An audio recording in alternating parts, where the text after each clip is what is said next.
I think with the Mets, when they were 6, 7 games over, 8 games over, when they had the bench mob and the replaced Mets, I think everyone was so happy that they were 6, 7 games over with not that many guys in the lineup. It was really the regular, it was only Lindor and Pete Alonso.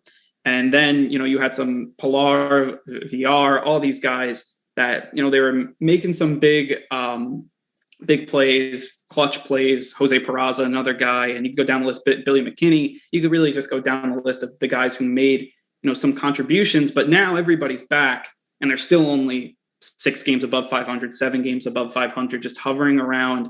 And you start to think, Mike, I'll start off with you. Like this team, especially when you look at the lineup, it's just too inconsistent. And when they need to show up against teams like Pittsburgh, and you think they would bury them and, maybe get over that 10-game double-digit over 500 mark, they just can't. And you'll lose games like the Sunday before the break and then this game on Friday. It's just like, it's a little disappointing. Like, I think this Mets team is good. It's now just, can we take that next step? I think they will, but now it's starting to that time where now they have to.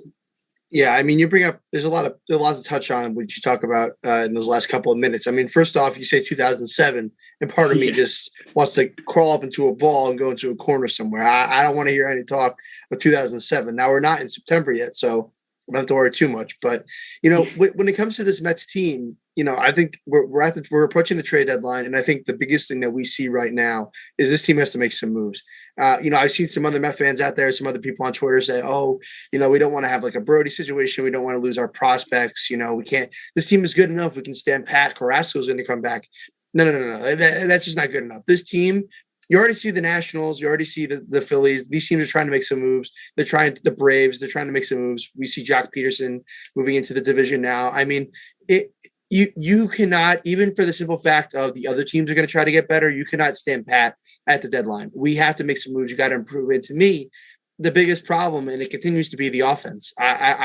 I just can't tolerate this team and watching. It's painful to watch. It's disgusting. I mean, if anyone sees my tweets on Twitter, it's a therapy session for me out there on weeknights, weekend nights, weekday, whatever. When I'm tweeting a Met game, and it always comes back to this offense. That's what annoys me the most. And it's been, we talked about the June swoon. Some people joked about that. That annoys me to no end. But basically, ever since that Orioles series, over a month and a half ago, this team has just failed to produce offensively. And like you said, these games against the Pirates, we're in the midst of 7 in a row against the Pirates, the worst team in baseball. And if you're going to be a playoff team, you have to capitalize on the bad teams. I mean, you think about what the Yankees have done in recent years against the Orioles. That's what's allowed them to be so good, not maybe this year, but in the division, raking up wins against bad teams.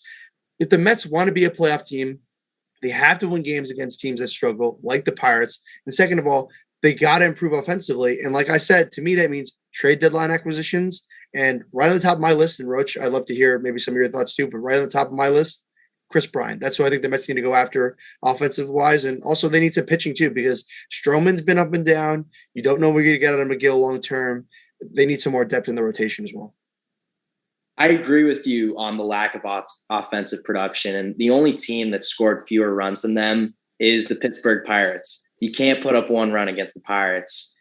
You throw out a name like Kris Bryant, and I totally agree that they need to make a move. But I'm not sold on the Cubs complete garbage, dumpster fire sell. I don't think they're going to get rid of everyone, especially the position players. I just don't think you get that same return on a position player versus a pitcher. And they're almost a 500 team. They've got a shot at making, or in their division, they've got a shot at still making the playoffs. So I don't know if Kris Bryant's going to be automatically shipped out. And I think it would be a great fit for the Mets, but I just don't see them making that move.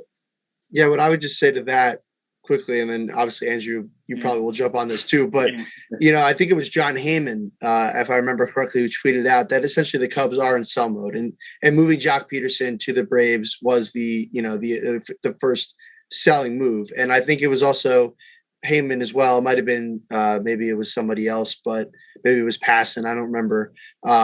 Who said that the Cubs are looking to get Rizzo and Baez long-term extensions, but guys like Kimbrel, guys like Bryant, and Bryant's a surprise because he's a big fan favorite and stuff like that, a homegrown guy. But he's a name that's been thrown out there as someone who's going to leave. And I think, and I'm not mistaken, Brian is a Boris client, which obviously if you are a team that scares you, because Boris, look, I don't like him as a guy, but he does what he does for his clients and he gets the money, and it seems unlikely that Brian's going to resign. I mean, he says he loves playing for the Cubs, but if you're worried about a guy resigning, you also look at the wild card situation in the NL. I think that frankly, I know Milwaukee's kind of had some struggles as of late heading into the break, but I still like them for the division.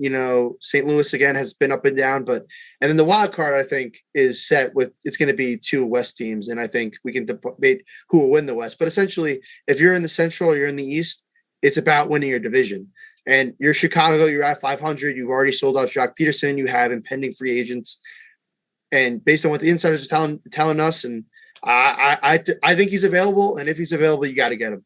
You got to get him for the right price, though. And if I'm Chicago, I mean, Kris Bryant's a legitimate MVP candidate this season. They're not just going to give him away for a bag of balls. So the Mets have to be ready to sacrifice something for a team that actually has a decent shot. I mean, they're in the same position as the Yankees are right now, and I wouldn't count them out from the playoffs. I'm pretty sure the Cubs are. I think they're 2 games under. I mean, so again, that's kind of teetering of where they're 1 game under, and I'm pretty sure the Reds are better than them too, which is another thing that, they leapfrog another team. You already traded away Jock Peterson. I agree with you that you're going to have to give to get. That's always a situation you've got to give to get. I think Steve Cohen is willing to give to get. And that's something that with Kris Bryant, is a rental. So the price will go down just inherently from there. He's not a pitcher. The price goes inherently down from there. And again, I don't think they're going to re-sign him if they go out and get Rizzo and buy his long-term deals, because again, you talk about he's a Boris client and he's having a great year. Okay. So again, he's going to, being a Boris client and then having a big year, that all the leverage is in your favor. He's going to get paid next year. Now he may not get paid with the Mets. I mean, maybe that's something that you have to talk about, but at least to bring him on as a rental, see what he can do. I know the Mets, and just since I've been a fan, they've had some good success with rentals. Talk about Cespedes. Everyone was like, oh, they're going to bring him in. And obviously that trade worked out, huge for the Mets. And they gave up Michael Fulmer, which a lot of people like, oh, this will be too much.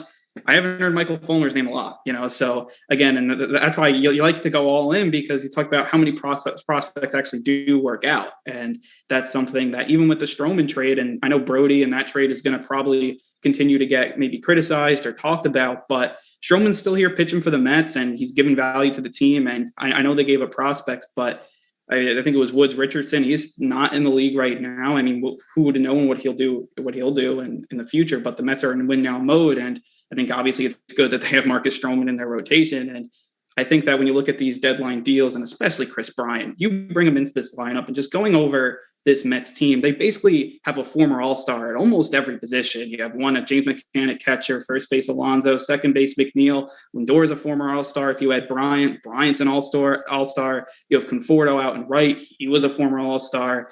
I mean, you just look at all these positions, you got really solid players. Nimmo, I mean, I know he hasn't made an all-star team, but he's really been a spark plug for the team since he's gotten back from injury.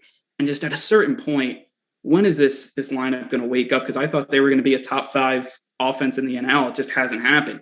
And all of these guys, and I do think it falls on guys in the clubhouse like Conforto only hitting 200 in a contract year. He's going to have to step up, in my opinion. And that's something that's, it's just like 200. He's hitting 200, and Mets fans were calling for him to get that big contract extension. And you can really go down the list between Dom Smith and all these guys that really should be contributing, and they're just not right now consistently. And that's why this team is only 6 games over. You turn to the pitching, like Mike, as you said, you don't know what you're going to get out of McGill long term, Carrasco, Syndergaard whenever he comes back. I think you need a 5th starter, Bartolo maybe type guy that you can add in there just to eat up some innings, and you'll probably have a bullpen guy too. But again, I think it falls on the hitting. This hitting has to get better, and I think Kris Bryant would help that a good amount.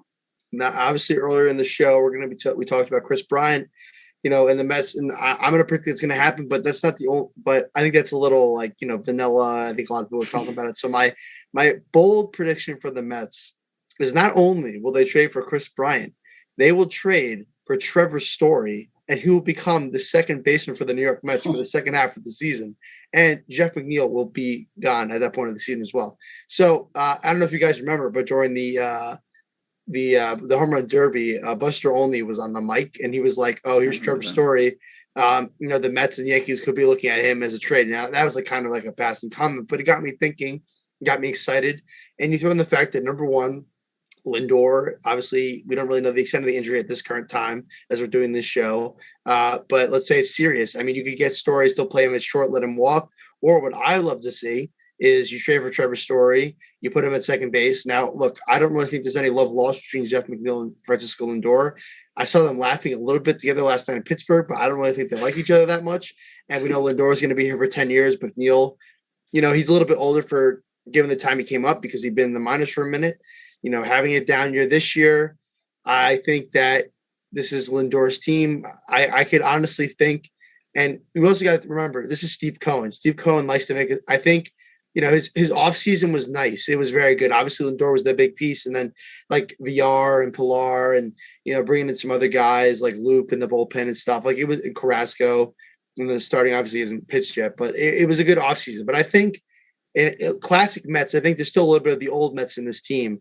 And that means a big trade deadline acquisition. So I think Kris Bryant is, I don't want to jinx. I'm a huge jinx too. So I say this and none of this will happen, but I'll just go with it for the show. So I'm going to say Kris Bryant and Trevor Story both come to the Mets. Trevor Story will be the second baseman for the rest of the season. And let's see what happens. But that's my bold trade prediction for the Mets for right now.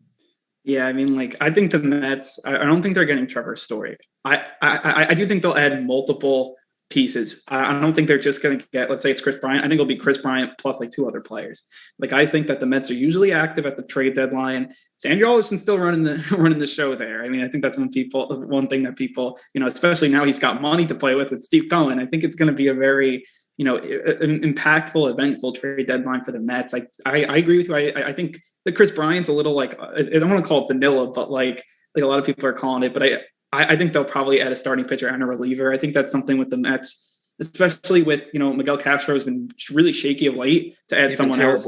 Yeah. If they can add someone that's been, more almost like a Tyler Clippard. I know he, in the playoffs, he wasn't that good for the Mets, but just someone like that, especially when you have a Diaz, you have other pieces like May, I would like to see that.